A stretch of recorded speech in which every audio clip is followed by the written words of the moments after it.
Hello, this is Lisa, CEO of Sight for White, welcoming you to this week's Talking News over the Easter weekend 2023. This week, Susan and Jasmine, along with 18 of our members, enjoyed 3 days at Norton Grange in Yarmouth. I am delighted to report that whilst the activities included axe throwing and archery, everybody has returned safe and well. Also this week, we attended Chillerton Coffee Morning for a fundraising morning. A huge thank you to the volunteers and staff who attended, raising over £300 in a short couple of hours. Thank you very much to Chillerton Coffee Morning for allowing charities to attend and use this time to fundraise. Coming up next week, on Wednesday the 12th, we have our feedback and chat for Sight for White members. This will be after the coffee morning at 11:45. Please do feel free to attend and give us your feedback on the services we offer and make any suggestions on things that we may be able to help further with. Finally, this week we have been pulling together the next spring newsletter, which will come out in a couple of weeks. As with all of our newsletters, they come alive with real lived experience. So if you have anything you'd like to add, being your own story or tips for other members or information, please do get in touch with the office on 522205 and either Chris or myself would be happy to take your article and put it into the next newsletter. Thank you very much. Everybody enjoy Easter and don't forget to look in the garden for anything the Easter Bunny may have left behind. Kind wishes, Lisa, CEO, Sight for White. This is Michael reading an article from Ireland Echo. Owners of a caravan park in the West White could face legal action after cutting down trees without licence. Owners of a West White caravan park will face legal action over the unlicensed cutting down of trees in an area of outstanding natural beauty nearly 2 years ago. Mature oak trees were felled at the Silver Glades Caravan Park on Solent Road, Cranmore, in April 2021, which residents branded a decimation.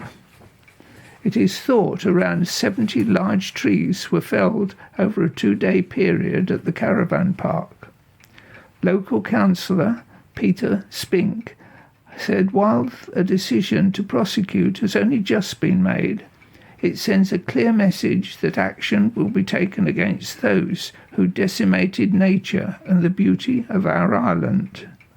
Residents said the trees were home to red squirrels, dormice, bats and birds, and an area of woodland was flattened, showing there was no care for the environment. Following the decimation, residents successfully got the Isle of Wight Council to enforce a tree preservation order on the rest of the site. It stopped any further destruction without permission on the grounds the trees were at risk from development pressures and inappropriate work. The matter was then investigated by the Forestry Commission and was referred to the Department for Environmental, Food and Rural Affairs, DEFRA. The government body, DEFRA, has now confirmed the case has been passed to the Crown Prosecution Service, which has decided to commence legal proceedings. DEFRA was unable to comment further as it is still an ongoing incident.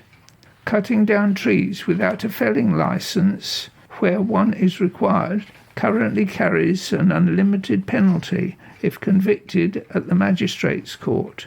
The penalty could be increased to an unlimited fine if the court wishes. Councillor Spink said the courts also have the power to impose a replanting order. He said, "It will take many years for the woodland to be restored to its former glory, but at least the felling will, in the fullness of time, be reversed." Previous attempts have been made to contact the owner of Silver Glades Caravan Park. This is Katrina reading from Isle of Wight Radio.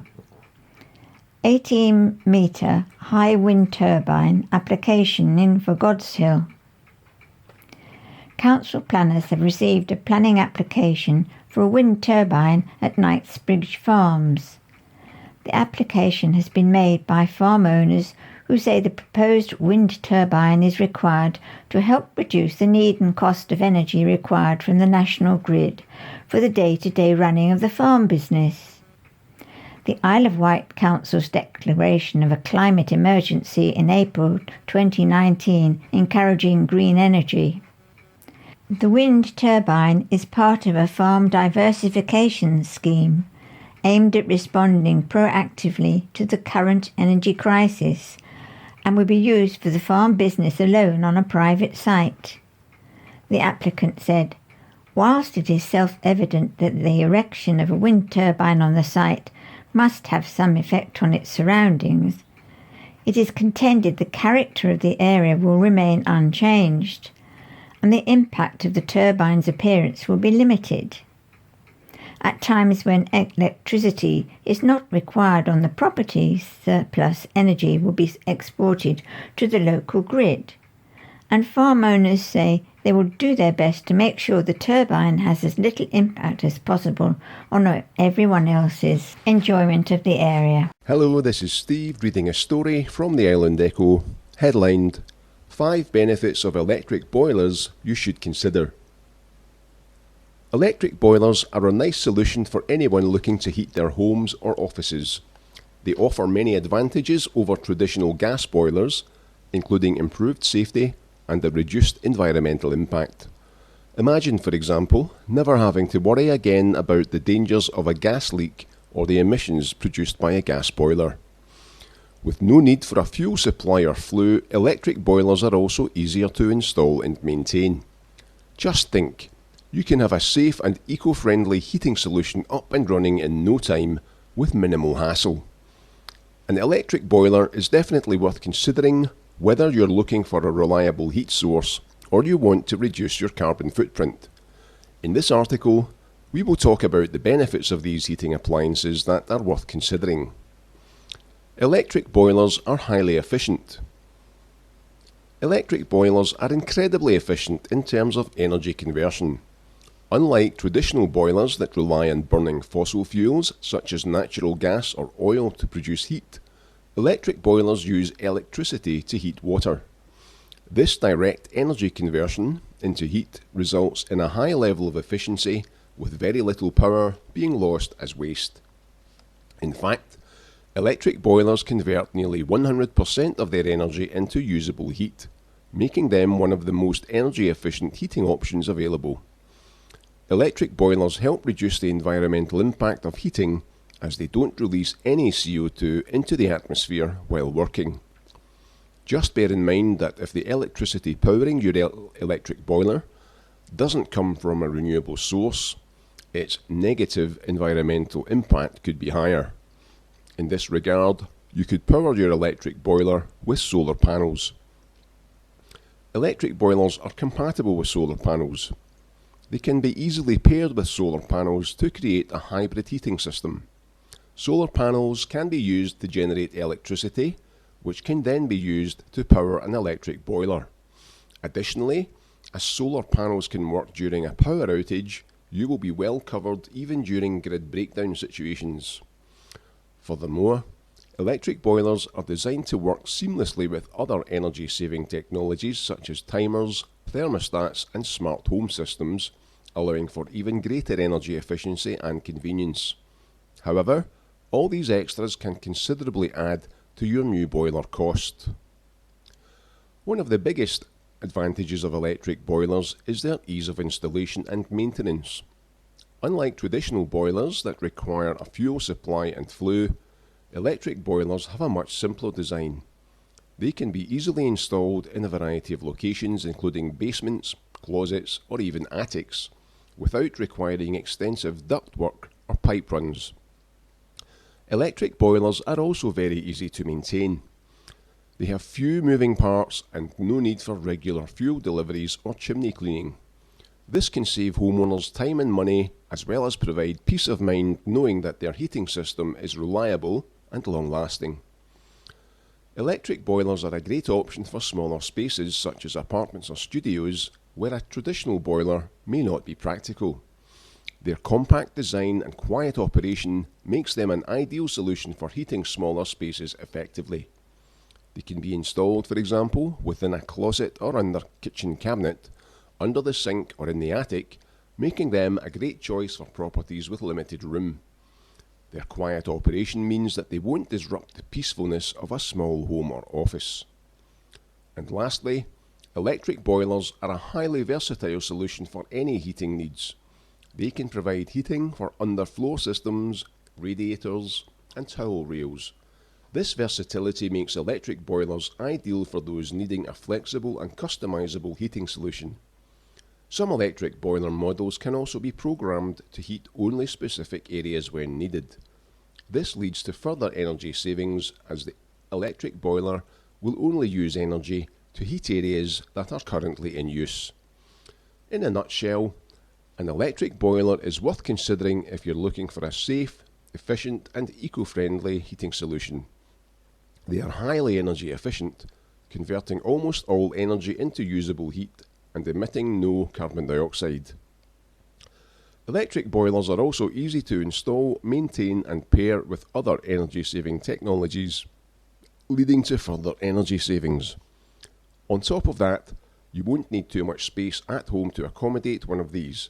Switch to an electric boiler and you will take the first step towards a greener home. This is Den reading an article from the Island Echo. McLovin, possibly the world's oldest mongoose lemur, sadly died at Wild Heart Animal Sanctuary. After a decline in health and concerns about his quality of life, the difficult decision was taken by the Wild Heart Animal Sanctuary to put mongoose lemur McLovin to sleep on Tuesday, April the 4th. McLovin was thought to be at least 40 years old, possibly the oldest ever recorded for the species. The mongoose lemur's average lifespan is 25 to 30 years, with some individuals in human care reaching up to 35. At 40 years old, McLovin was a real record breaker. Records suggest that he was caught in the wild in Madagascar in 1983 and travelled around the world on a boat as a sailor's pet. In 1988, he was purchased by Gdansk Zoo in Poland. Over the years that followed, he was transferred to Poznan Zoo in Poland, then Bandholm Zoo in Denmark, then Paradise Wildlife Park in the UK. McLovin made his final move to his forever home on the Isle of Wight in 2009 and lived at the sanctuary for nearly 14 years. During his time at the sanctuary, he lived amongst other lemurs, most notably his brown lemur companion Bella and mongoose lemur Catherine. The mongoose lemur's primary carer, Kerry-Ann Trezise, has said, "Out of all the animals in the sanctuary, he is one of the most well-known and loved, due to his enduring character and his incredible story. To know this little lemur has seen more of the world than most people ever will is amazing." He was rather particular about who he liked and who he would interact with, and over the years became more selective. McLovin and I have had many long conversations over the years, and if you have ever heard him, you will know his very special little noise he made when communicating. McLovin's most favourite things were sunbathing in the window and eating bananas. The likelihood of going to Madagascar and seeing a mongoose lemur is now very slim due to high declining numbers. A lot of people will go through life now not ever seeing one, and they also have declining numbers in captivity due to having such a limited gene pool. I know it will never be the same as seeing one in the wild, but the fact that I have come to work for many years and shared my day with McLovin is something I will be forever grateful for.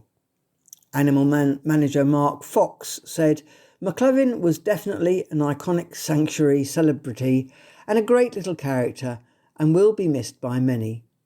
What an amazing story he has." Many species of lemur are endangered due to deforestation in Madagascar, And then to add to that story of baby lemurs being caught in the wild to be kept as pets is also very sad. McLovin was one of the lucky ones who did at least end up in professional care, where he would live in large naturalistic enclosures with a good diet and company with other lemurs. He was well loved here, and part of that is making the right decision for him when the time comes and not letting him suffer.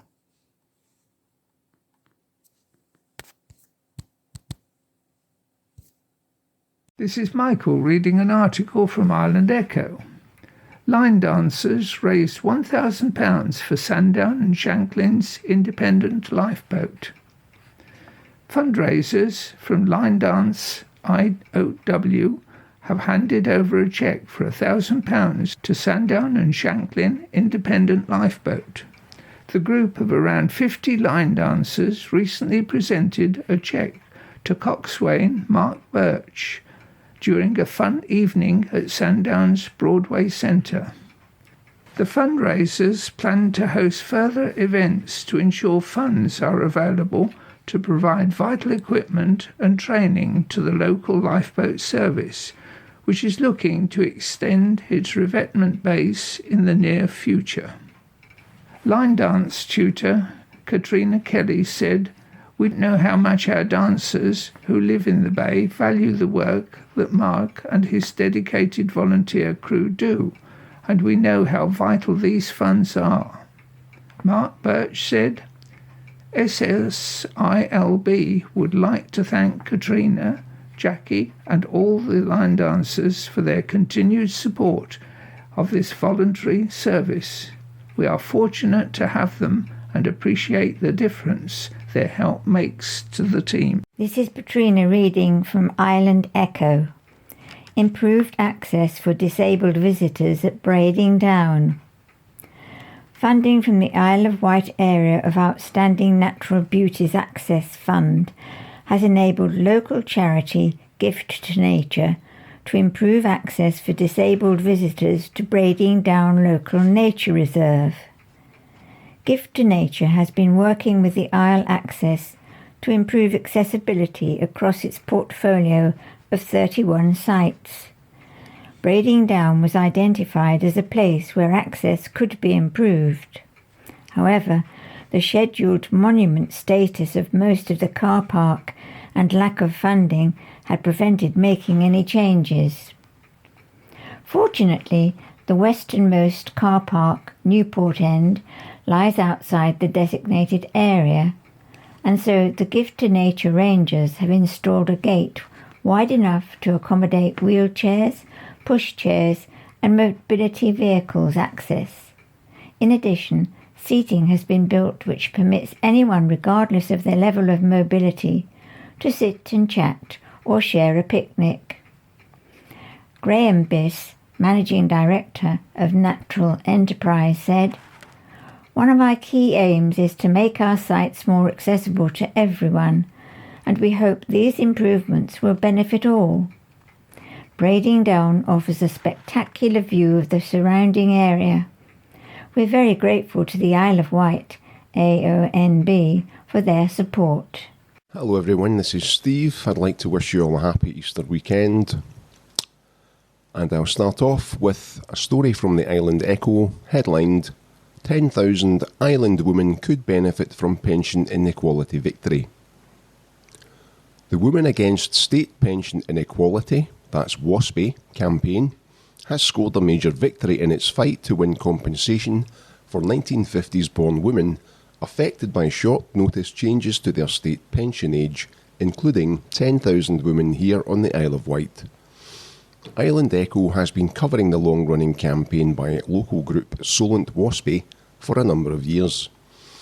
Earlier this year, a judicial review went to the High Court, having raised £120,000 from the thousands of affected women to challenge a Parliamentary and Health Service Ombudsman, that's a PHSO, report that claimed there is too much we cannot know now about what would have happened if the DWP had written to women about the 1995 Pensions Act sooner, and that none of a group of sample complainants had suffered injustice in the form of financial losses or losses of opportunities because of DWP maladministration. In the first stage of its investigation into the Department for Work and Pensions communication of state pension age changes, the Ombudsman concluded that the DWP had committed maladministration by failing to write promptly to the affected women. A July 2021 report found that 1950s-born women should have had at least 28 months more individual notice of the changes. But since then, things have dramatically changed tack. In a so far unpublished second stage report, the Ombudsman has made what it now concedes was a legally flawed calculation about the impact that maladministration had. The PHSO had decided to assess the injustice suffered by WASPI women on the premise that each woman affected would have received a letter notifying them of changes to their state retirement ages exactly 28 months earlier than they did. In the case of the many women who never received a letter, the Ombudsman calculated the 28 months by reference to the dates women in similar circumstances received such letters. WASPI challenged this approach in court, arguing that counting 28 months backwards from the dates on which women received letters was irrational, as it failed to take account of 3 periods during which the DWP had paused its already belated direct mail campaign. In an unprecedented move, the PHSO has now accepted his approach to calculating injustice, failed sufficiently to consider the potential effect of the pause periods, and was legally flawed for that reason. It is the first time the PHSO has settled a judicial review claim at such an early stage of legal proceedings. An order submitted to the High Court for approval will now see crucial parts of the Ombudsman's Stage 2 report quashed and reconsidered. The draft Stage 3 report, which describes the level of compensation women should get, will also be rewritten. Solent WASPI coordinator Sheila Simmons has hailed the news. She says, "This is an extraordinary result for 1950s-born women, including the many thousands here in our Solent area. The PHSO has never before responded like this to a judicial review. It's testament to the strength of our arguments. We have always believed in the justice of our case and have always been determined to pursue it. Nothing has shaken our resolve. Now this victory is the foundation stone to getting a better report from the Ombudsman and, in turn, to the fast, fair compensation we have been campaigning for all these years." This is Den reading an article from Isle of Wight Radio. Inaugural RNLI Art Fair to be held in Seaview this month. The RNLI branch for Seaview, Nettlestone and St Helens will be holding its inaugural art fair hosted by the Seaview Yacht Club later this month. The centrepiece of the spring event will be the silent auction of works of art donated by local artists, with all proceeds going to the life-saving charity. Island Fine Arts Gallery will be presenting the works of a number of renowned artists, including Ken Howard and James and Joe Bemis. In addition to the exhibition of artists' work, the event will host local caricature artist Adam Brown, a children's art activity corner and face painting. Food and drink are available from the club's bar and restaurant, and all attendees will be invited to toast the artists to thank them all for their contributions. Among the lots for auction will be watercolour paintings with a marine, beach or coastal focus, acrylics and oil paintings with similar themes. In addition, guests will also see aerial photographs of Seaview and other villages, special edition posters of the Mermaids class keelboats based in the town, and images of a locally moored dinghy on its mooring at sunset. Seaview Yacht Club provides the backdrop for this event and will be open to the public to browse and enjoy the fair. A spokesperson for the event said, Even if visitors don't win their favourite piece at the auction, there are opportunities to commission or order their own boat photographed, or have a painting commissioned with one of the amazing artists in attendance. Come and help us raise the money the lifeboats need to keep us all safe. The event takes place at Seaview Yacht Club on Saturday, April the 15th from 11 a.m. to 4 p.m. This is Michael reading an article from Island Echo. New freshwater in Yarmouth Primary School officially opened with worship. The new £4.5 million freshwater in Yarmouth C of E Primary School was officially opened last week, with pupils taking centre stage. The building was formally opened with an act of collective worship led by pupils and the Bishop of Portsmouth. They sang lively worship songs, recited poetry, and showcased a video that revealed their favourite bits of the new building. Dignitaries, including the Lord Lieutenant of the Isle of Wight, Susie Sheldon, joined politicians, community leaders, and parents in the school hall for the celebration, which included an explanation of the school's new logo, values, slogan, and name. The Reverend Lisa Potter, Team Vicar of Freshwater, Yarmouth and Totland, led the school community in prayers before Bishop Jonathan Frost rounded things off with a short talk. The new one-form entry school was created when All Saints C of E Primary in Freshwater closed. Its pupils joined Yarmouth C of E Primary, which has now moved into the new building on the former All Saints site. It is part of a federation which includes Shelfleet C of E Primary. The new building was designed by Hampshire County Council architects and built using government funding. It was completed over the Christmas holidays, and staff and pupils have been using it since January, but it was only officially opened last week. It includes new hard and soft play areas, a library, music room, a technology suite, and a special needs resource space. All the classrooms are accessed via a single corridor, which also has multicoloured breakout areas and roof windows.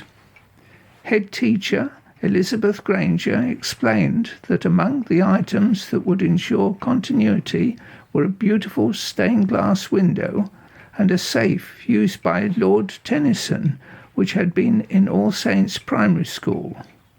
Some of the stone was the original Victorian building, also has been incorporated into the new frontage, and the display boards showing the winners of the annual Effie Pittman Award have been transferred from the former Yarmouth building. Mrs. Granger has said, "I want to say thank you to the staff. Your care for these children astounds me every day, and you performed miracles to have this school ready over the Christmas break." We did consult staff and children about the new name for our school, and in the end we decided that it was best to keep it simple, Freshwater and Yarmouth Primary, which reflects where we are and where we have come from.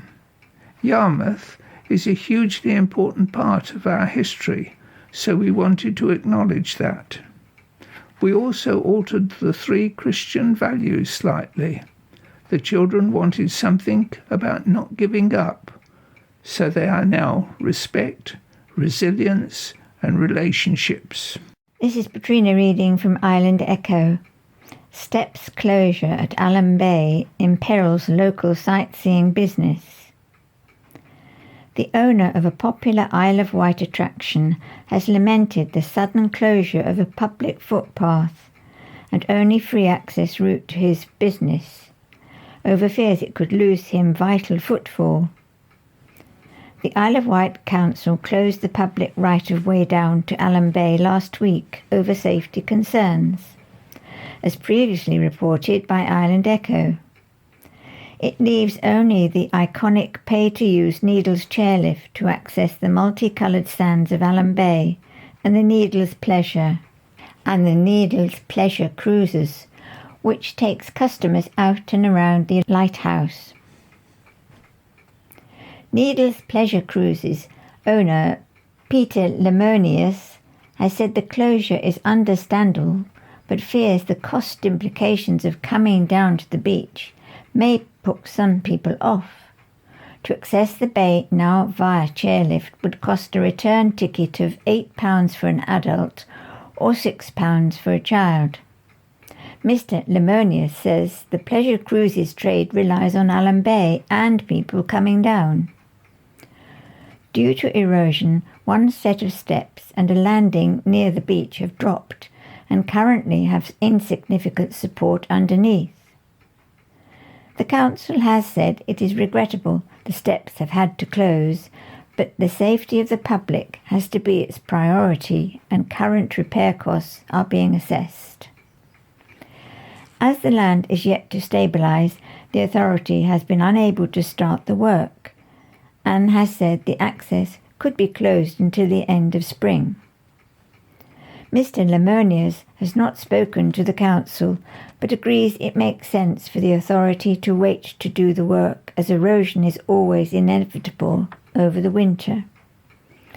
He is disappointed, however, that it had to happen at this time of year when the holiday trade is just about to start. The chairlift has reopened in the last few days and the boat tours start again today, Saturday. Mr. Lemonius has said he is thankful it is only the start of the season, but laments it is the first real holiday of the year, and it is a shame that dogs or small children will not be able to reach the beach. He adds that it is rather disappointing for those families who come to the Needles hoping to see the sands, ride a boat, or enjoy Allen Bay. Hello everyone, this is Steve reading a story from the Island Echo, headlined Coronation of King Charles to be shown on the big screen at former royal residence. The coronation of King Charles III will be shown on a big screen at Osborne House next month. Islanders are being encouraged to grab a picnic blanket and enjoy a once-in-a-generation occasion with friends and family at the former royal residence of Queen Victoria. On Saturday 6th of May, the coronation will be screened live into the grounds of Osborne in East Cowes, much like the wedding of Prince William and Catherine Middleton, now the Prince and Princess of Wales, in 2011. Entry to the event is free, but booking is essential. Doors will open from 10 a.m, and throughout the day, ice cream will be available to purchase, as well as snacks from the on-site cafe. For more information and to confirm your place at Osborne, you can visit, and this is quite a long website address coming up, www.english-heritage.org.uk/visit/osborne-coronation-live-screening-6-may-2023/ This is Den reading an article from the Island Echo. High Sheriff reopens White Aviation Museum for 2023 holiday season. Isle of Wight High Sheriff Kay Marriott reopened White Aviation Museum at Sandown Airport to public visitors on Saturday, the 1st of April, as her final duty in office. The museum will now be open on Saturdays, Sundays, Mondays and Tuesdays from 10 a.m. to 3 p.m. until the end of October.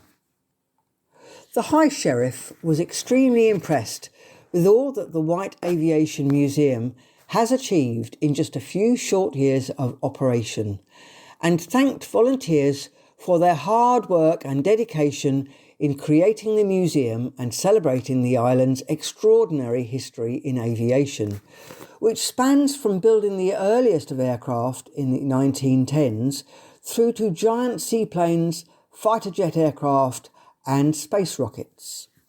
Miss Marriott also learned about extraordinary island people, such as the late Mary Ellis, ATA, who flew multiple fighter aircraft from the factories to the RAF airfields during World War II. As well as learning about the long and varied history of aviation on the Isle of Wight, the High Sheriff also got a chance to take controls of our Beetle Bulldog aircraft, using the very latest in VR technology for a virtual flight around the island. The Wight Aviation Museum has won the Bronze Award for its work with volunteers and the community from Vectis Radio. For further information, email 2023 season opening to whiteaviationmuseum@gmail.com or phone or text to 07949 704 052 or visit the Wight Aviation Museum website. This is the second part of the Talking News, read by Lynn and Sue. Before we start the second part of the Talking News, here is this week's Society News on the 10th of April 2023. There is no swimming this week at Medina Pool due to school holidays, but it will resume next week on the 17th of April.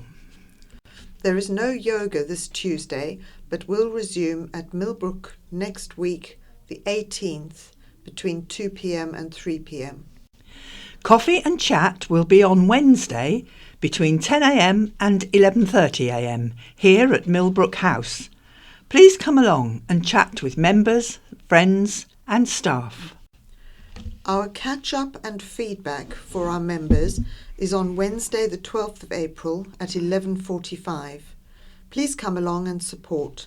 This is an opportunity to give us feedback on the services we provide and any suggestions you may have.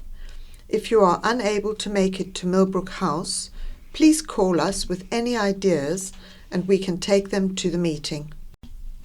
We have just got back from our short break at Norton Grange, Warners.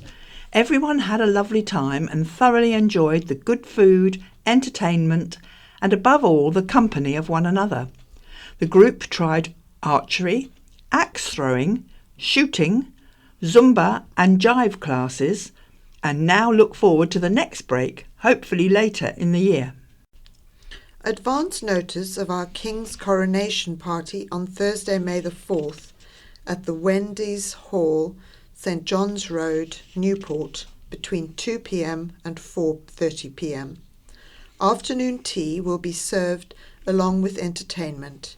The cost is £5. Once again, this is open to all members, volunteers, family and friends. Numbers are limited. Further details will follow. We wish you all a happy Easter, and to let you know that today's Talking News has been produced on Thursday and therefore is short of news articles. But as always, our wonderful volunteers have come in, and as always we thank them. For any information of the activities or events mentioned, please do not hesitate to call the office on 522205. Trading Standards have some more scams to share with you this week. Emails are being received purporting to be from the government. They have the government logo and a crown on them in an attempt to make them look authentic. They state that you are eligible for a discount under the Energy Bill Support Scheme and ask you to click on a link to provide details to receive the discount. Along with your name, phone number and address, they ask you for your date of birth along with your bank details to receive the discount. This is a scam. Do not click on the link and definitely do not provide any details. Scammers are relying on our increased vulnerability due to the current cost of living crisis. Residents report receiving calls alleging to be the fraud department of your bank, claiming that payments have been taken for online sales, and they will try to get you to download an app on your device that will give them remote access. This is a scam, and once you have given them the access, they will be able to glean information about you and potentially take all of your money. This type of scam was investigated in this week's episode of Scam Interceptors on BBC One. By using ethical hackers, they were able to intercept the scam and prevent the victim from losing their money. If you receive a phone call claiming to be your bank and trying to get you to give them access to your device, hang up immediately, close your device down and contact your bank on the number on the back of your card or by calling 159 and selecting your bank. Never give anyone remote access to your device. We have had a report from a resident saying that she is getting constant phone calls from somebody saying that her computer isn't working properly and they are offering to fix it. They will then try to gain remote access to your device in an attempt to defraud you. Luckily, this lady recognized this as a scam. However, they continued to harass her throughout the day, becoming rude and aggressive. If you don't recognize the number calling you, don't answer the phone or look into some form of call blocking. Be wary of any pop-ups or emails claiming that your device security has expired and asking you to click on a link to renew it. If you aren't sure when it expires, free security is available from a selection of companies online, or you can purchase this from trusted traders. Please stay safe. Isle of Wight woman beat up her ex-partner while 8 months pregnant. An Isle of Wight woman was 8 months pregnant when she battered her ex-partner, punching and kneeing him in the face. Jasmine Everleigh MacDonald of Lake Green Road Lake appeared before Isle of Wight magistrates on Friday, March the 31st. At a previous hearing, the 31-year-old admitted 2 counts of assault by beating on December the 23rd. Prosecutor Liz Miller told the court both assaults were against the same victim, Everleigh MacDonald's ex-partner. On the first occasion, Ms. Miller said she punched the victim several times in front of a social worker and tried to knee him in the chest. On the second occasion, Everleigh MacDonald directed a punch at the victim without warning and kneed him in the face, causing a split lip. Jim Osborne, defending, said Everleigh MacDonald had been 8 months pregnant at the time of the assault and had not been taking her medication. He said she suffered from schizophrenia and failing to take her medication had a serious effect on her mental health. Everleigh MacDonald was handed an 18-month community order to include 35 rehabilitation days. She was fined £108 and ordered to pay £50 compensation, costs of £85 and a £114 surcharge. A popular Isle of Wight pub is up for a national award in London. A popular Isle of Wight pub has been named one of the best in the South East and will now compete for a national award. The Fighting Cocks, Hale Common, is one of 94 venues on the list of National Pub and Bar Award county winners. The annual event aims to highlight the positive and inspiring work being carried out across the UK's hospitality industry. The Island Pub will now battle it out at the grand final awards ceremony in London. Isle of Wight Channel 5 documentary airs for 6th and final time. The final episode of hit TV documentary Isle of Wight Jewel of the South airs tonight, Thursday. It's the second of 2 extra episodes added to the Channel 5 series by popular demand. Tonight, cameras will visit Ventnor and Seaview, and the episode will feature a number of businesses. at Mermaid Gin, born and bred islander and gin maker Xavier Baker appears. He takes documentary makers to a secret, secluded spot on the coast where he forages for the key ingredients in a gin. In Ventnor, there is a visit to Botanical Gardens, where we meet curator of the gardens for over 23 years, Chris Kidd. Over on the east coast, it's an early start for the Seaview Salties, a plucky group of wild swimmers brave enough to dip more than their big toe into the freezing Solent. Returning to the small screen is Sandown Greentown volunteer Christine Jackson, who is out enjoying the spring weather and walking along one of her favourite routes. Beekeeper and farmer Mary Case reappears, as does the owner of the popular Captain Stan's Fish Shop, Mike Curtis, and dairy farmer Paul Griffin of Bridlesford Farm. Tonight's final episode airs at 8 p.m. on Channel 5. Tributes to Isle of Wight father who died in his sleep. A fundraiser has been set up to support the grieving family of a much-loved Isle of Wight father who died suddenly in his sleep last week. Aged just 47, John Marshall from Chillerton passed away unexpectedly on March the 29th.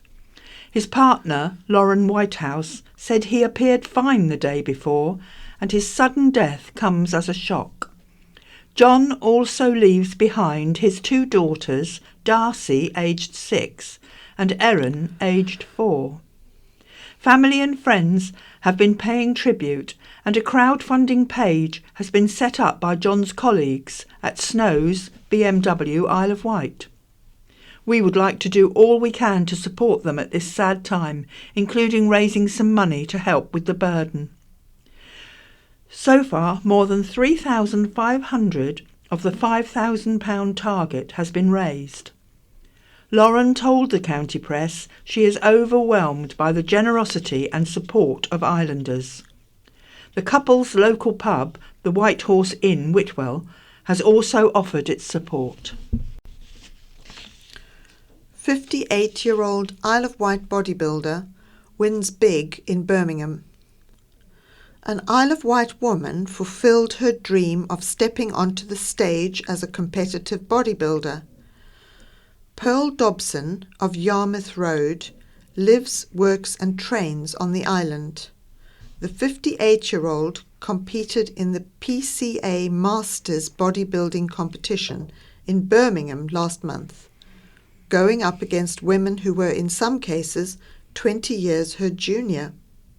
She won her class, and as a result, she has been invited to both the Miss Universe and British Championships later this year. It means she will have to continue her grueling daily regime, which involves training and eating 6 meals a day. Isle of Wight businesses raided by police in drugs investigation.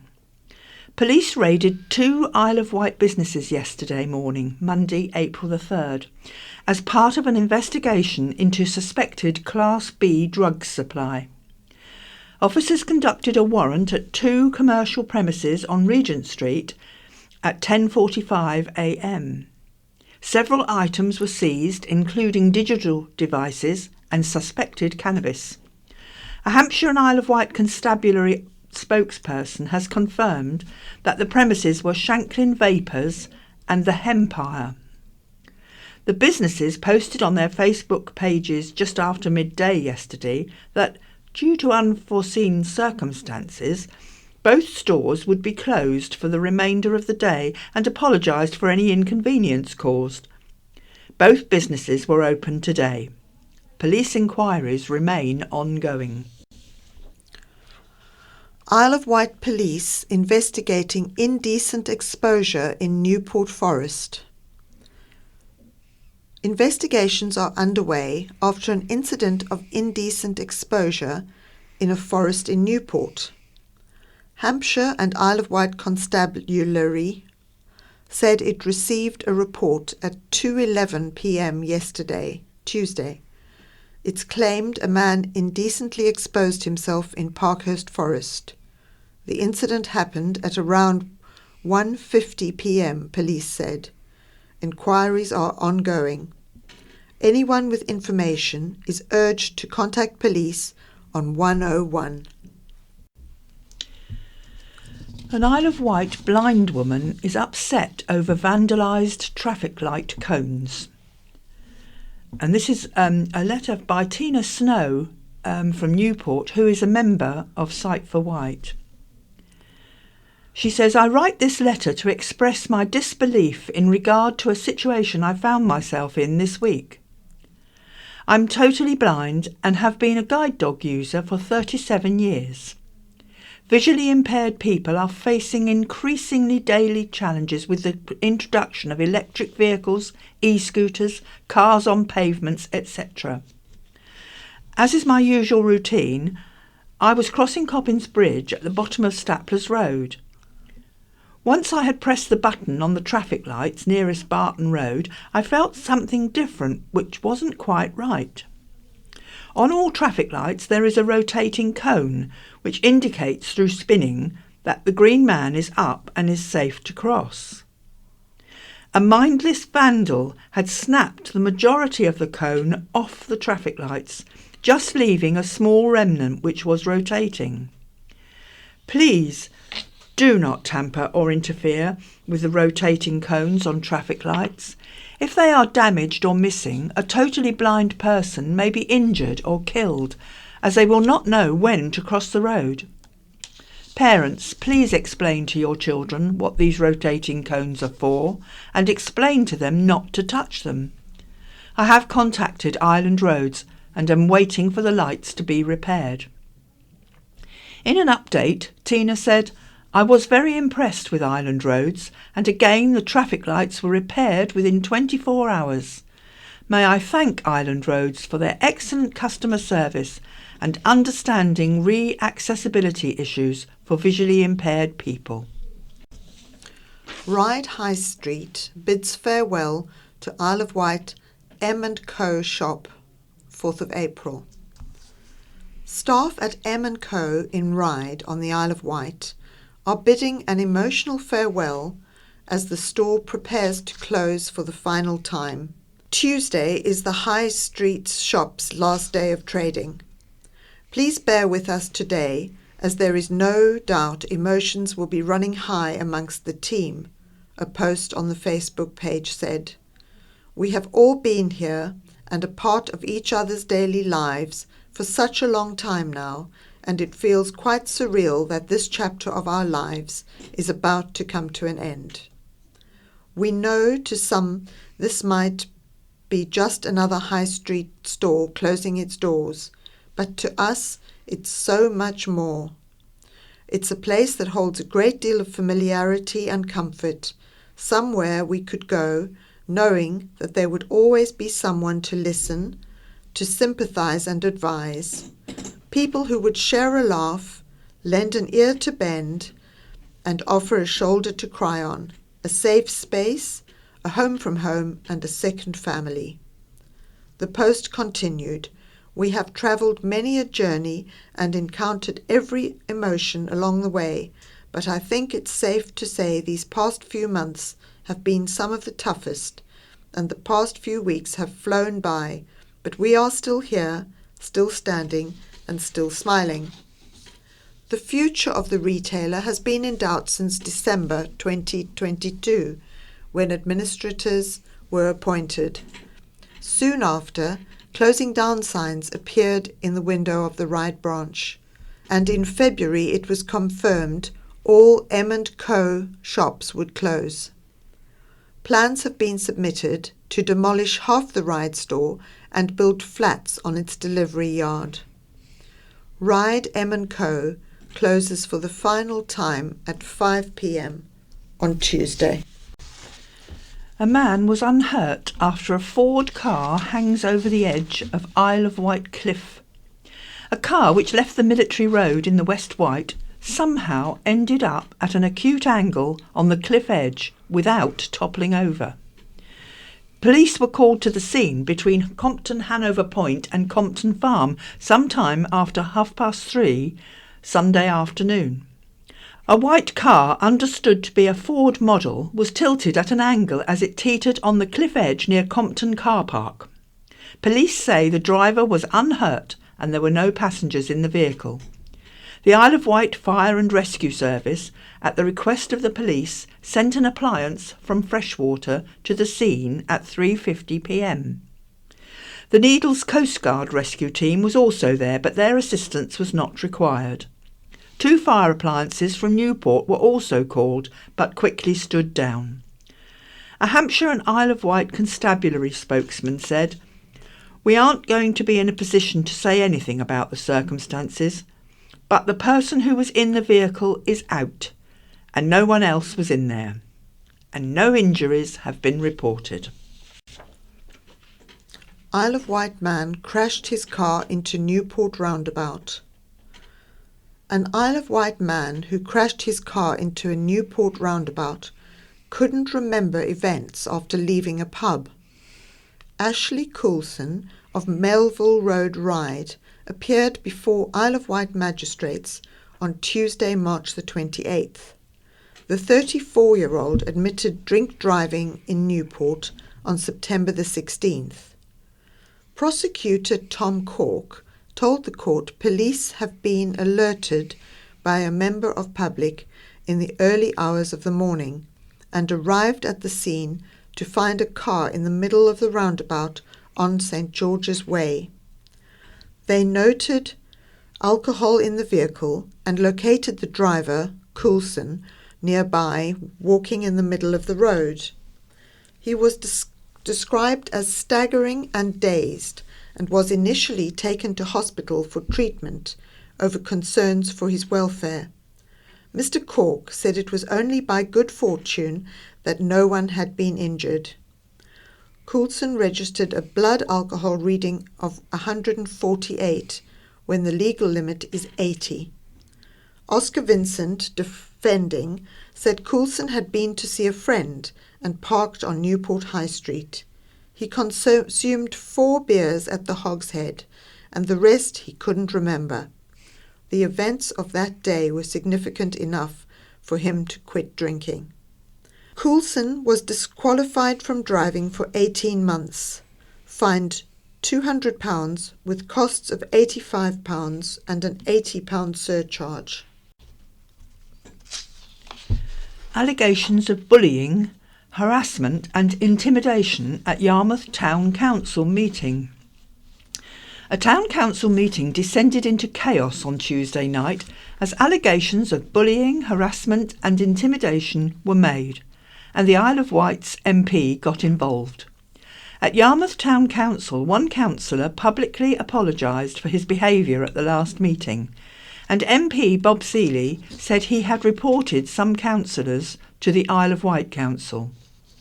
Speaking about the previous meeting, another member of the public said Councillor Rodney Corbett had brought Yarmouth Town Council into disrepute after his behaviour caused the only 2 female councillors to leave, as they felt unable to vote because of intimidation.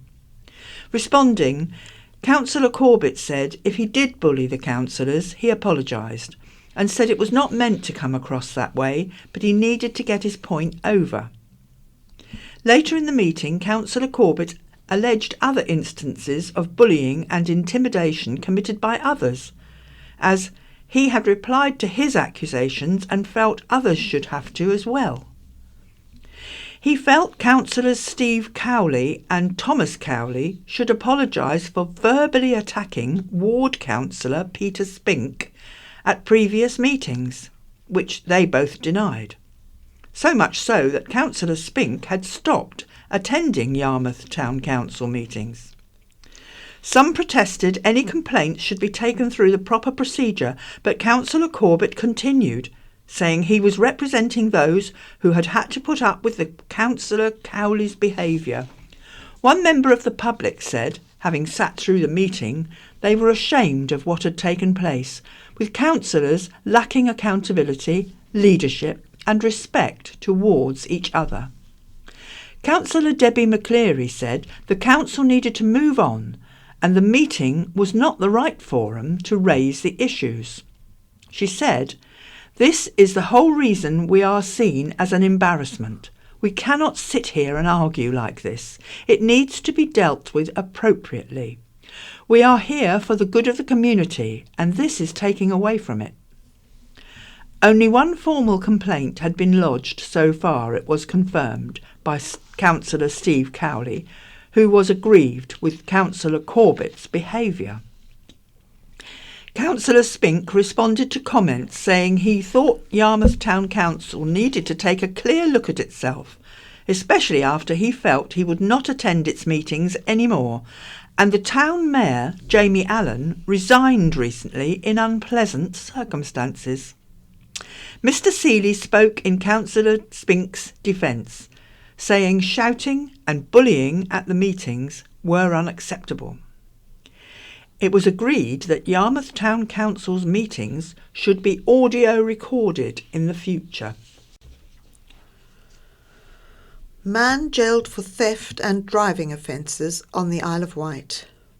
A man has been jailed for theft and driving offences on the Isle of Wight. Darren Pruton, aged 40, was stopped by officers whilst he was driving a BMW in Meadowside, Newport, at around 7:15 p.m. on 6th of March this year. Pruton was arrested and subsequently charged with driving without insurance and driving whilst disqualified.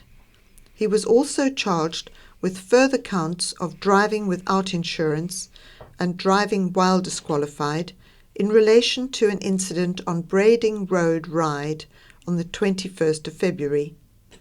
In addition, Pruton, of no fixed abode, was charged with the theft from a motor vehicle in relation to a car waterproof cover that was stolen in Newport on the 18th of August last year, and 3 counts of shoplifting. The shoplifting incidents took place between the 29th of March and the 23rd of April 2022. £99.99 worth of goods were stolen from the range in Cowes. An unknown quantity of items were stolen from B&Q in Newport, and £63 worth of goods were stolen from Sainsbury's in Newport. Pruton admitted all of the offences and was jailed for 27 weeks when he appeared before magistrates in Newport on Wednesday the 5th of April. In addition, he was ordered to pay £199 in compensation and given a 903-day extension to his driving ban. Support for 5 to 10-year-olds is to be removed from Newport's Island Learning Centre. The Isle of Wight Council hopes removing the provision at Newport's Island Learning Centre and replacing it with a primary behaviour service, as used successfully in Hampshire, will have a positive impact on children. The new primary behaviour service will aim to keep children who are at risk of exclusion in their current school 3 days a week, with specialist support workers going to them. For the other 2 days, children could go to a centre proposed to be at Barton Primary School in Newport, where they will receive further support. The Isle of Wight Council says the demand for the primary outreach provision has grown in recent years, and with 20 pupils enrolled at the moment, exceeded the Newport Islands Learning Centre capacity. The new centre could provide space for 28 pupils. The Island Learning Centre currently offers alternative education provision for pupils who have been permanently excluded and those who are too medically unwell and emotionally vulnerable to attend mainstream schools.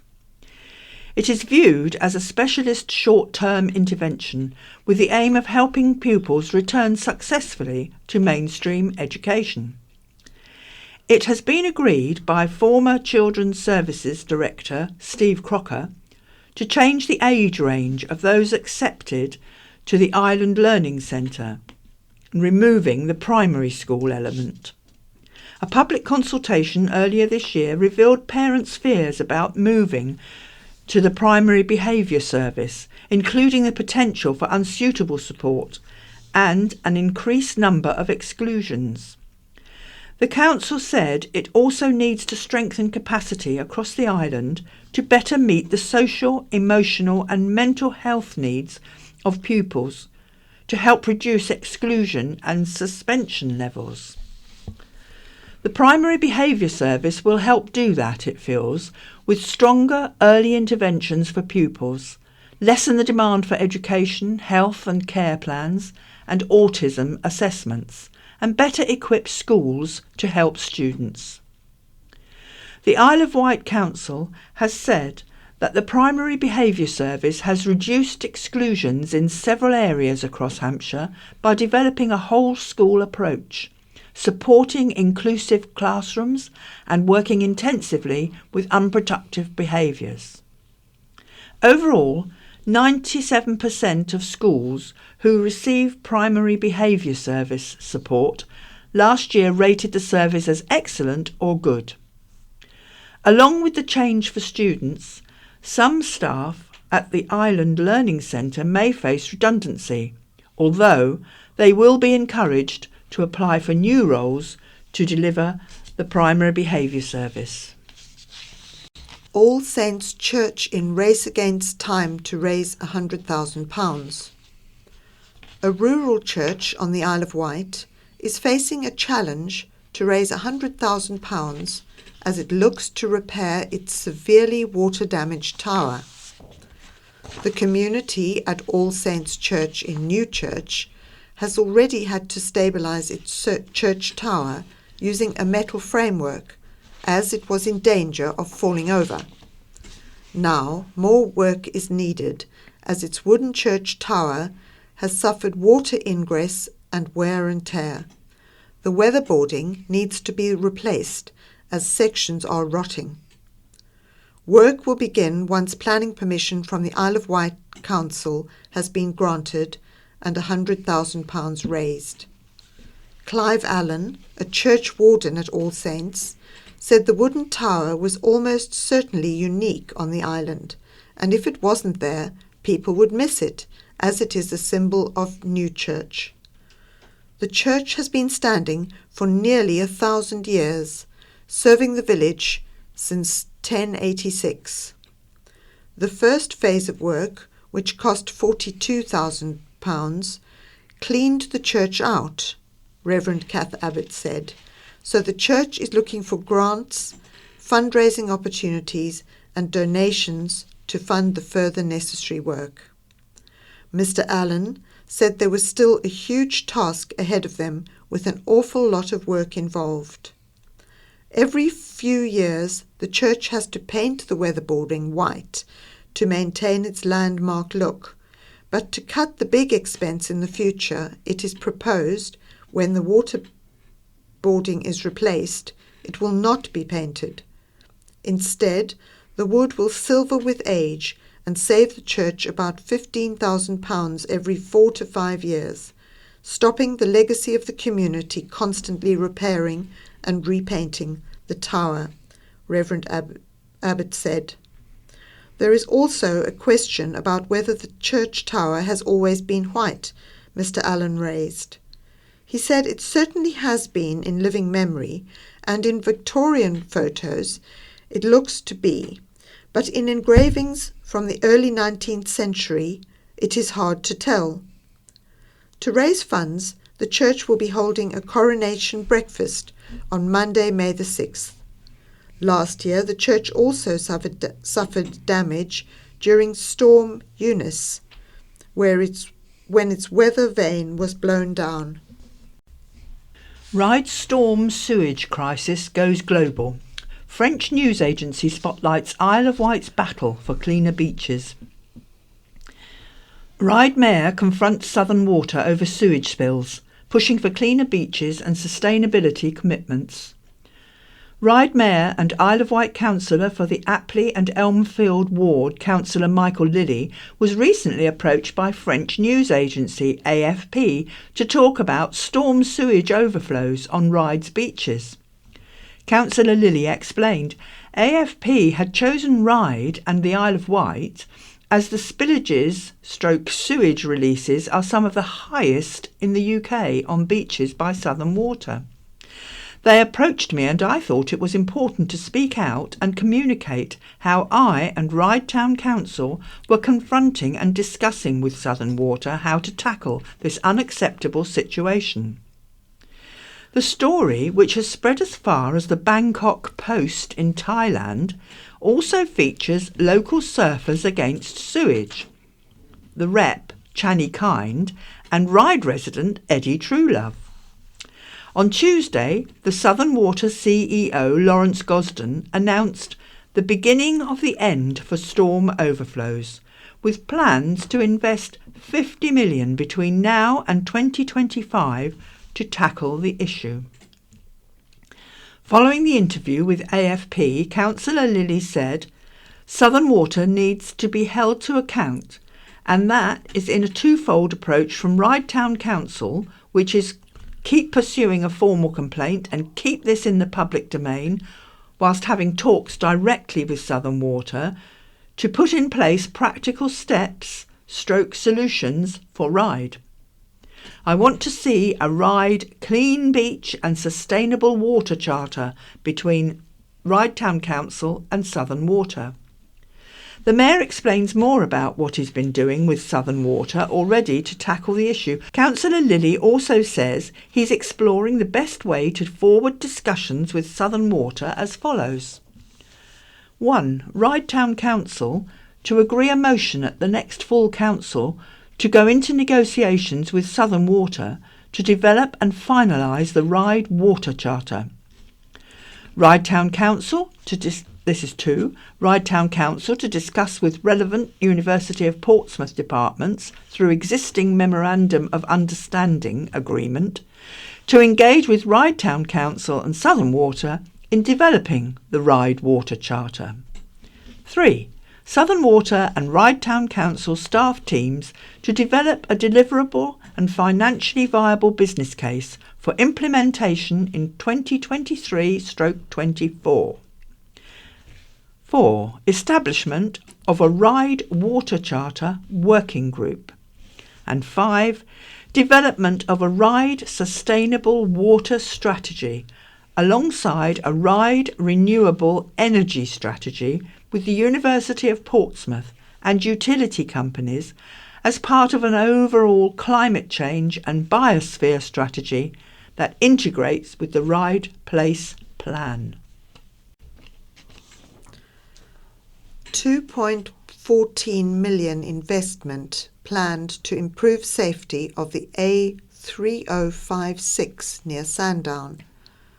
The Isle of Wight is included in the South East's high-risk roads, receiving £14.4 million boost, enhancing safety, reducing congestion and lowering emissions.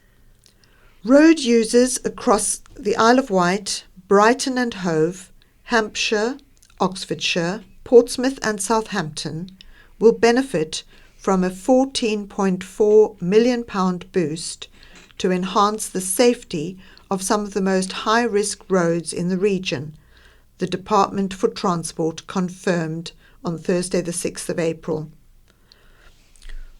Through the Safer Roads Fund, these 7 roads form part of 27 new schemes that will be delivered across England, benefiting road users around the country by driving forward safety improvements, such as redesigning junctions and improving signage and road markings. The programme will reduce the risk of collisions, in turn reducing congestion, journey times and emissions. As part of the Safer Roads Fund, the government, working with local authorities and safety groups, is continuing to deliver a wide range of improvements across all roads. To date, £100 million has been provided through the programme to improve the 50 most dangerous roads in England, the majority of which are rural roads. Some of the improvements already made include improving signage, safer pedestrian crossings and better designed junctions. Sailing towards inclusivity. Red Funnel launches an autism-friendly ferry service. Red Funnel partners with National Autistic Society to enhance the ferry accessibility for autistic passengers. Red Funnel has announced it will be enhancing its service to provide a more accessible customer experience on board its ferries in April 2023. Through its partnership with the National Autistic Society, the Isle of Wight Ferry Company has identified ways to make its vessels more accessible for autistic and neurodiverse customers.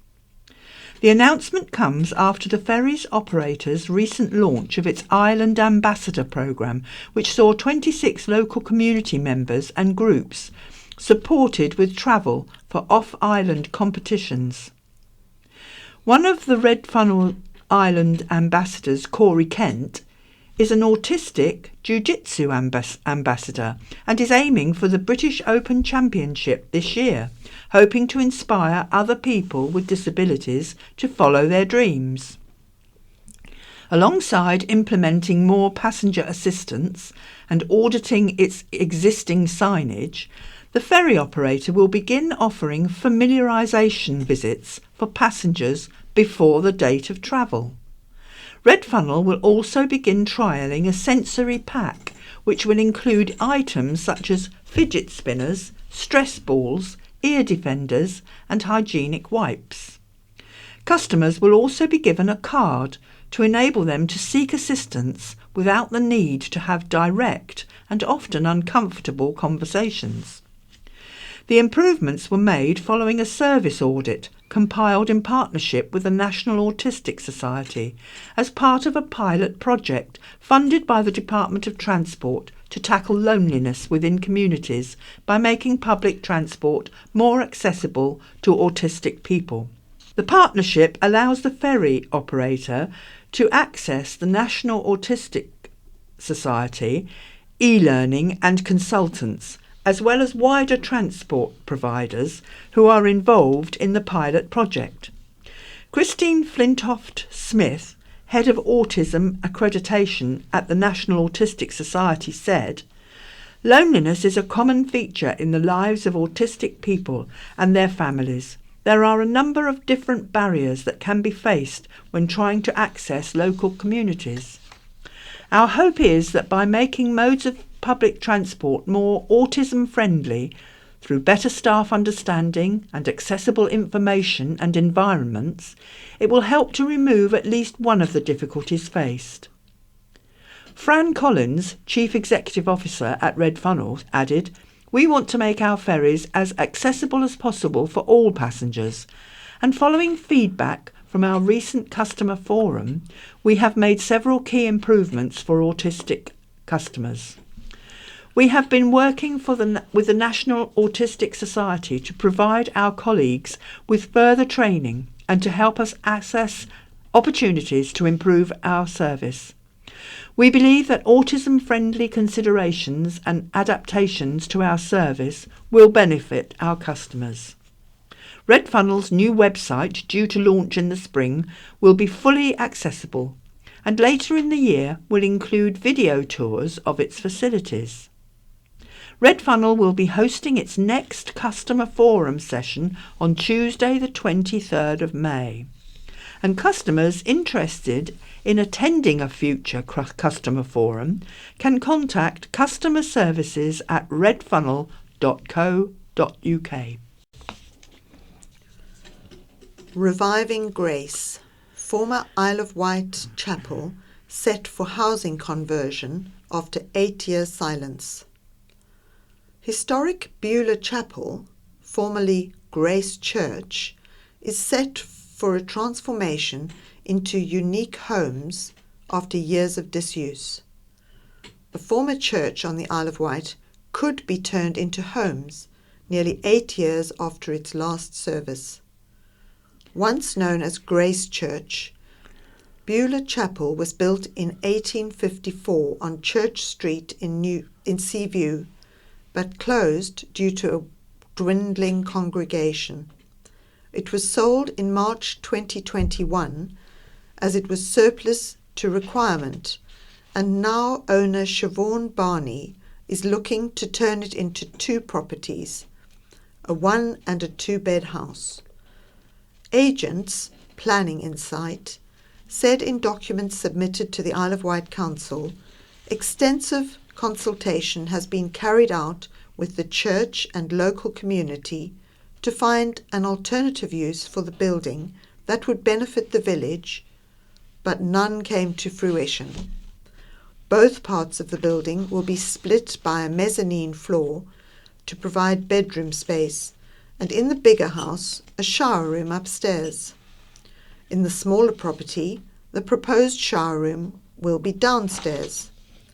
Both will have a kitchen, dining room and sitting room. Planning Insight says the conversion will create housing for permanent residents of the village who can contribute to the local economy out of season. However, it is unclear how this could be guaranteed. The public consultation runs until the 2nd of May. The first ever Vectis Radio Awards honouring Isle of Wight heroes and community initiatives. The inaugural Vectis Radio Community Awards celebrate local volunteers, fundraisers and projects on the Isle of Wight. The very first Vectis Radio Community Awards ceremony took place on Friday 31st of March at the Riverside Centre. It was an amazing night with such a wonderful atmosphere and a spirit that was shared across many wonderful organisations doing fabulous work in our community. Vectis Radio station manager Ian Mack, who compared the evening with fellow director Kelvin Curry, said, "It was a pleasure to shine light on all those that took part. Congratulations to everybody that came away with a highly commended, a bronze, silver or a gold award. The atmosphere was truly supportive, with everyone applauding the successes of others. For those who didn't win an award, just making it to the final puts you in some incredible company and you should be proud."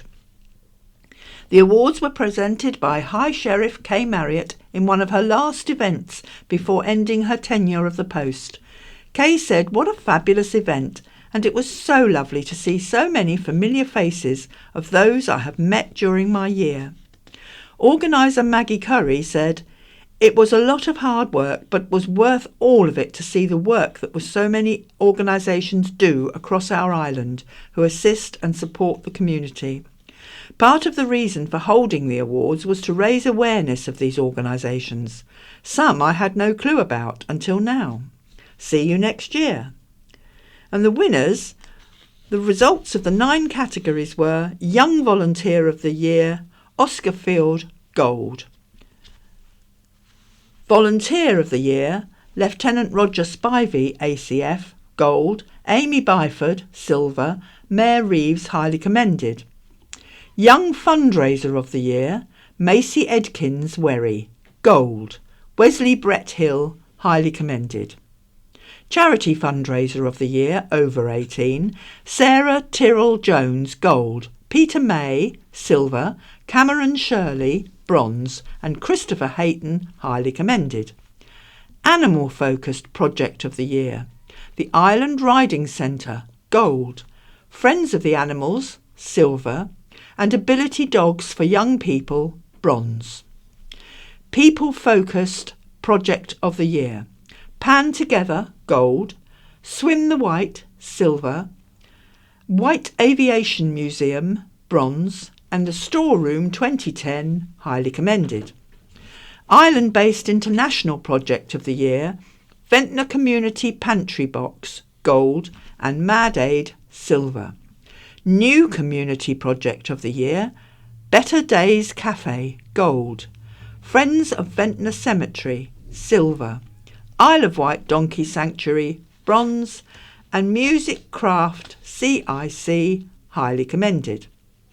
The Community Project of the Year, the White Strollers, gold. Vectis Wombles, silver. Independent Arts, bronze.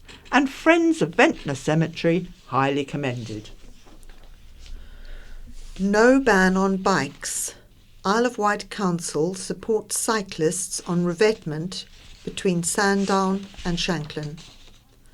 Despite some media reports, the Isle of Wight Council confirms there is no cycling ban, and they don't support one.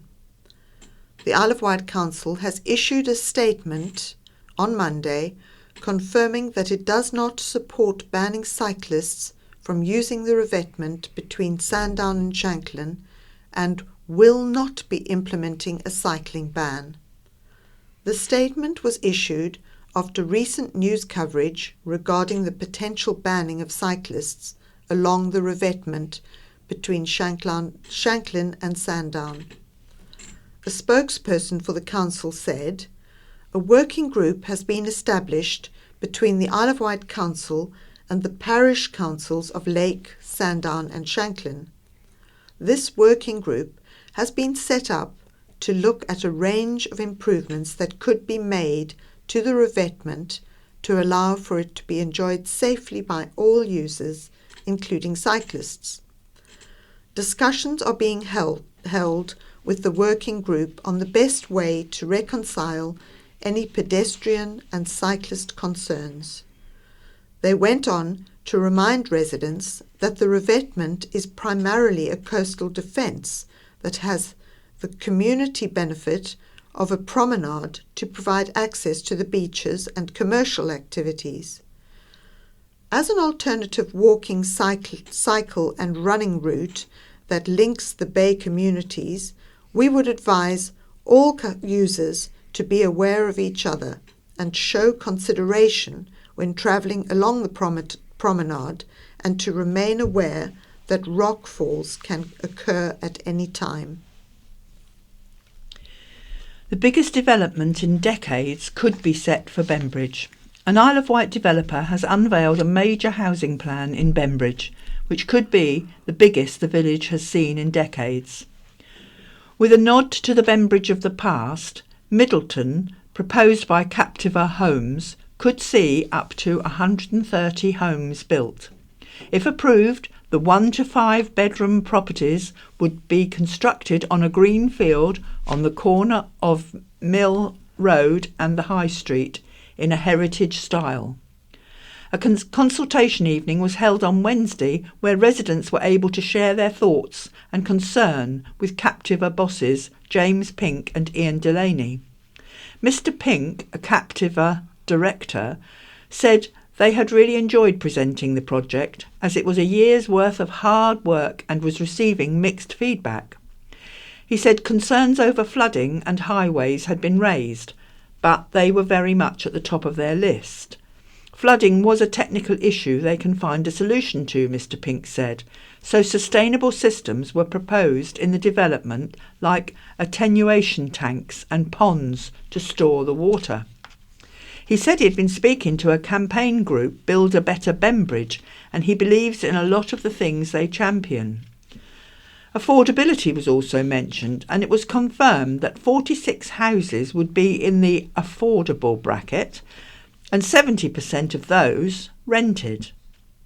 Mr. Pink said he was frustrated with the attitude of those who had already a home and thought no more housing was needed, and hoped the development would keep the youth and young families from leaving the village. Among attendees was Bembridge councillor Joe Robertson, who said it would be one of the biggest developments the village had seen in decades. Councillor Robertson welcomed Captiva's public engagement, but ultimately said the proposed development is of a size and scale that Bembridge did not need. Complexities with the village's drainage network, as acknowledged in a council flood report, was one of the reasons why he was against the development. The plans will now be finalised, taking into consideration feedback from the event, and potentially submitted to the Isle of Wight Council in June. This is the end of the second part of the Talking News. Goodbye from Sue. And goodbye from Lynn. The BBC In Touch programme follows, and there is no scaffolding news this week. BBC Sounds. Music, radio, podcasts. Good evening. Later tonight, we'll be picking up some threads from last week's debate about whether it's harder or easier to be visually impaired in today's world, and in particular, finding out where you can get real help to cope with the technology which increasingly dominates our lives. But we'll also be asking, can visual impairment be funny? And all I want to know is, how much money do I drop here?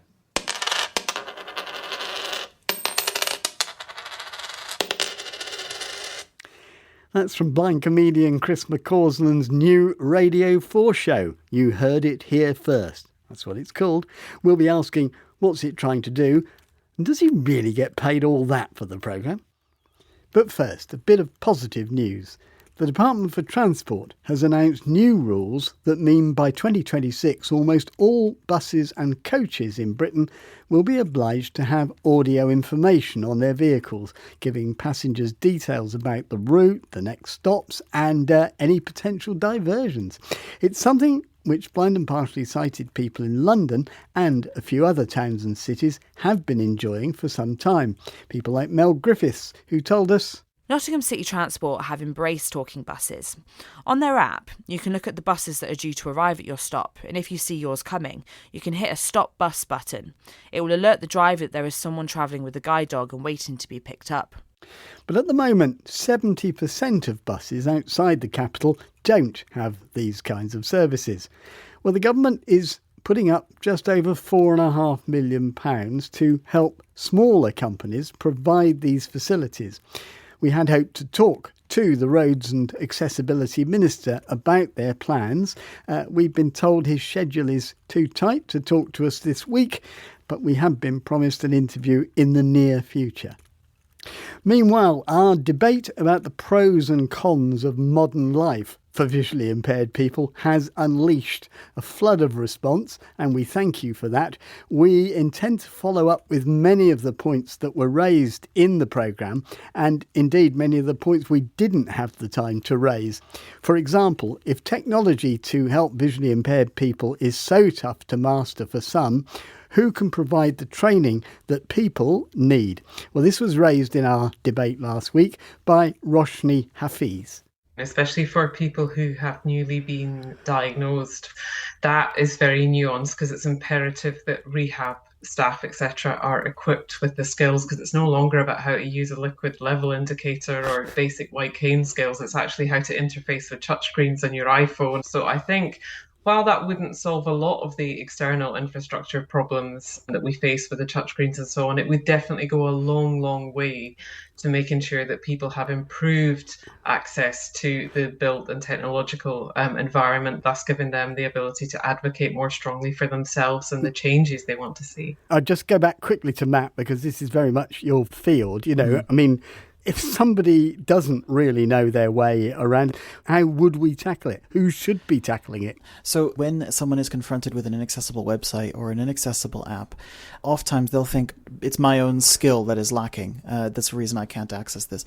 If we had people who were confident in the level of ability that they had, they would instantaneously know, okay, this isn't me. This is a decision by an app developer to make something inaccessible. And then the cry for accessibility would be louder. So that's my first point. Second point around training. You know, the rehab courses in this country perhaps don't emphasize technology enough. And the people that are teaching rehab oftentimes are sighted, and so don't necessarily interface with technology in the way that we do, and thereby don't have the skills that we have and need to impart to newly blind people. So train the trainers. Train the trainers and get some blind ones. That was data and IT lawyer Matt Johnson, and before that, Roshni Hafiz. Well, in a moment we will be talking to a representative of rehab officers about those comments. But first, other possibilities where training can be had. Scott Wood is a team leader of the RNIB's Technology for Life service, helping people to access all kinds of assistive technology. Scott, first of all, what can you offer people? Our primary strand is our helpline, where people can phone in and get referred through to the Technology for Life team. And we can talk through anybody having problems. If people know how to use the device to a certain extent, we can show them how to access various apps and things like that. We also have over 307 volunteers that we have across the country who mostly will go and visit people in their homes and give them some basic training and support with their devices. They also do some troubleshooting and that kind of stuff. Right. I think this is key because a lot of face-to-face interaction stopped during COVID.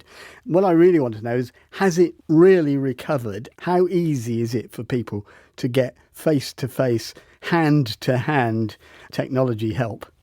Admittedly, we did take a bit of a knock during COVID. None of the volunteers could go out at that time, obviously, and we did lose a few volunteers there. And so, yes, it is a challenge, I have to admit, to get volunteers out, especially in rural areas. But we are looking to go on a volunteering campaign to recruit more volunteers to fill in the gaps later on this year. And what if there isn't a volunteer in someone's area? So we would explore the options with partners such as local societies and other organisations like AbilityNet. We'll work with them to see if they have volunteers in that area. We would also suggest other ideas. We have volunteers who can work over the phone. They are blind and partially sighted people. 13% of our volunteer cohort are actually blind, partially sighted. If they're not feel comfortable with that, we have a strategy of working with maybe friends or family of that person and showing them over the phone how things might work so that they can physically show their family member or friend. And what about the point that our guests were making on that programme last week, that the people you would hope newly blind would see early for this training would be rehab officers? Do they have the knowledge to get people up and running with technology? The ones that I know, this is purely anecdotal, some have some experience, some have knowledge, some don't. It's very patchy. But one of our strategies is to work with partners, and working with Rovies and rehab officers and people like that would be one of the things that we could possibly do. But my fear around that is that they're so overworked and under-resourced, they just wouldn't have the time to take that sort of work on. OK, let me bring in Dr Mike Townsend. He's the PR lead of what is now the Technology Association of Visually Impaired People, perhaps formerly known to some people as the British Computer Association for the Blind. Mike, first of all, what can your organisation offer and how similar is it to what Scott's been talking about? Well, most of our support is peer group support. That means that we have blind and partially sighted enthusiasts, volunteers involved. And we offer a tech chat every month. Then we do something particularly for people going into work. We can give 5 hours free training that can be face-to-face or virtual to support them into using technology into work. I mean, yes, what you're offering is great for people who at least have got started, but people who are really struggling, maybe have had help, but don't make friends with computers very easily. They're the people who surely need that face-to-face, hand-to-hand. I have a bit of a bone to pick with you, Peter. You've implied that it's difficult. You might find it difficult. I think a lot of newly blind people who don't start out thinking it's difficult do very well. I only say that it's difficult because I also know a lot of other people who tell me it is as well. Which is why I'm stressing how these people can get the help they need. No, but I think it's an attitude of mind, Peter. Where you start from can be quite an issue. And my IT for All project, which trained 2,000 people successfully to use technology, started with, what do you want to do? And this is how technology can help you. Let's try it together. Those were face-to-face, but I've done some virtually as well. And together we have discovered actually it's not quite so difficult. We're all for being positive on this programme, so I wouldn't disagree with you there. I do want to ask, what's your own view about the role of rehab officers when it comes to technology training? It's a postcode lottery, I would say, and I would like personally to change that. So Scott Wood and Dr. Mike Townsend there. Well, listening to all of that has been Simon Lavitt, who's a rehab officer himself and chair of the Rehabilitation Workers Professional Network. What's your reaction? A couple of things stand out. First is a correction that the courses that people go on now to train to be a vision rehab specialist do include technology as a major part of their course. And the second point is I completely agree that we start where people want to learn. What do they want to do? And where appropriate, how can technology reach that goal? So we introduce technology as part of the solution, and our job, I suppose, is to teach people strategies to learn those bits of equipment. But I mean, given that we know that there are places that don't have enough, sometimes no rehab officers, we know that because you've told us on previous programmes, and that also there may be quite a lot of variation between rehab officers. It might be a bit of a lottery whether the rehab officer that somebody gets knows a lot about it, is keen on it, thinks it's important. That's a fair point. We as an organisation, RWPN, require our professionals to do continued professional development, and last year we put an emphasis on technology skills, particularly skills related to learning things like voice activation, voice over talkback on phones and tablets. It really matters. So the ones coming through who've just qualified will know this stuff. The ones who've been longer in the game, we require them to learn about it. I mean, the fact of the matter is, isn't this stuff now probably more important, or at least as important, as the things that have been done traditionally, like long cane training, like cooking, like doing stuff in your house? So many of the things we do now are related to computers, and if done properly, can really improve your life. Yes, and you say things like orientation and mobility and daily living, cooking and things like that. Technology has a role in all those. You're setting timers with outdoor mobility. You're looking at apps that can get you from A to B more safely. So it's integrated into daily life. It's not a kind of special thing that's done separately. Here, learn some technology. In that initial conversation with someone who's losing their sight, you're saying, well, what do you want to be able to do? Or what did you do before but you can't do now? And for that particular professional, if they don't quite know how to do it, they need to go away and find out how to do it. As simple as that. I mean, then we can refer on to other organisations where it goes beyond our particular skill set. But as a start off, it's definitely our role.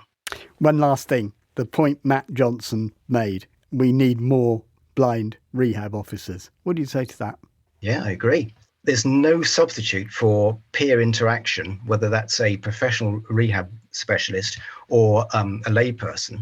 There's no better peer than someone who's visually impaired. I mean, do you know how many there are, visually impaired rehab officers?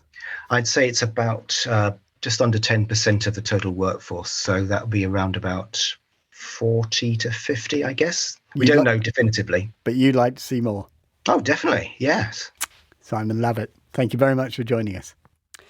Now, if you've been tuning in lately to Radio 4's 6:30 comedy slot on a Tuesday, you'll have heard a show you'd have been very unlikely to have come across until very recently. Hello and welcome to You Heard It Here First, the show that asks our guests to live in an audio-only world and decipher audio clips to see if they can figure out what the hell is going on, where the hell it's going on, and why the hell it's being allowed to go on in the first place. My name's Chris McCausland, and I devised this show because I'm blind, and I wanted to demonstrate just how difficult it can be operating in the world with audio alone. So if it turns out that these guys are really good at this, I'll make sure this show never sees the light of day. Chris has explained the concept. Does it work? Is there a serious idea behind it? And does it really matter if there isn't? Well, Rhys Finnegan is a visually impaired comedy writer and assistant TV producer, and he was in the audience for the recording of the first couple of shows. Rhys, I mean, first of all, overall assessment, what did you think of it? I loved it. It's not often that you can turn on the radio or the TV as a blind or visually impaired person and see something that is so relevant to your life, but done in a very accessible way for everyone. Is it meant, though, to be educational in any sense, or is it just a bit of fun? It's more aired towards fun, but I think it kind of works as a bit of a double-hander, because I feel like people don't even realise how much they learn from it. You know, there's a lot, as you know yourself, that sighted people take very much for granted about living with sight.